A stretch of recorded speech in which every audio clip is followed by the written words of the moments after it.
এখন আমরা এই মিটারটির সমস্যা সম্পর্কে দেখব কী সমস্যার কারণে মিটারটি ঘরে আউটপুট দিচ্ছিল না।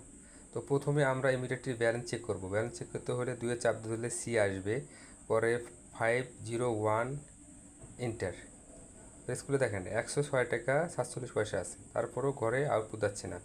এখন আমরা দেখব লক হয়েছে কি না। এই মিটার লক দেখতে হলে 2-এ চাপ দিলে সি আসবে, পরে 154 এন্টার, 0 দেখাচ্ছে, লক হয়নি, লকও দেখাচ্ছে না। 1 থাকলে লক দেখাতো, তারপরেও অ্যালার্ম বাতিটা লাল জ্বলে আছে। তো এখন আমরা আসলে দেখবো যে ব্যাটারিটা চেঞ্জ করলে কারেন্ট আছে কি না। এখন আমরা মিটারের ব্যাটারি কভারটা খুলব।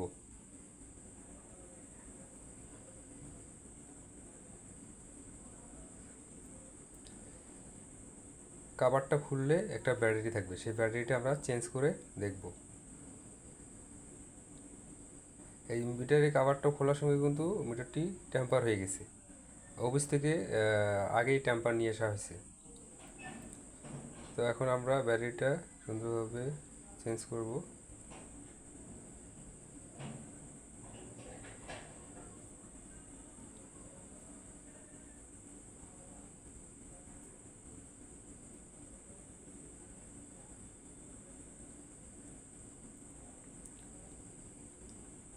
মিটারের ব্যাটারি লাগানো শেষ। এখন আমরা ভালোভাবে মিটারের ব্যাটারিটা বসাবো।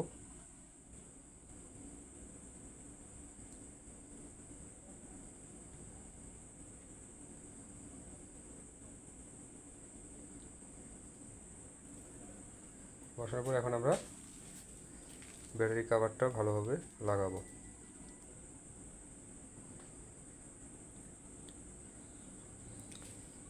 লাগানো শেষ। এখন হচ্ছে টেম্পার টোকেনটা দিতে হবে। টেম্পার টোকেন না দিলে মিটার চালু হবে না। তো এখন আমরা টেম্পার টোকেন দিয়ে দেখি যে মিটারটি চালু হয় কি না। এটা হচ্ছে টেম্পার টোকেনের নাম্বার।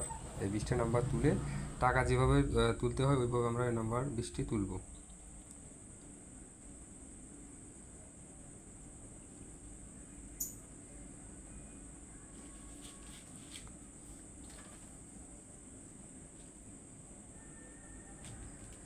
ওকে চাপ দিব।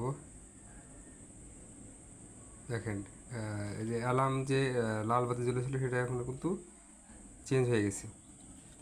এখন দেখবো ঘরে কারেন্ট গেছে কিনা। এই যে রিলেটা বসে গেছে, দেখছেন? তার মানে এটা ব্যাটারিটা ড্যামেজ ছিল। এখন আমরা রুমে দেখবো যে কারেন্ট আসছে কিনা। এই যে রুমে কারেন্ট আসছে।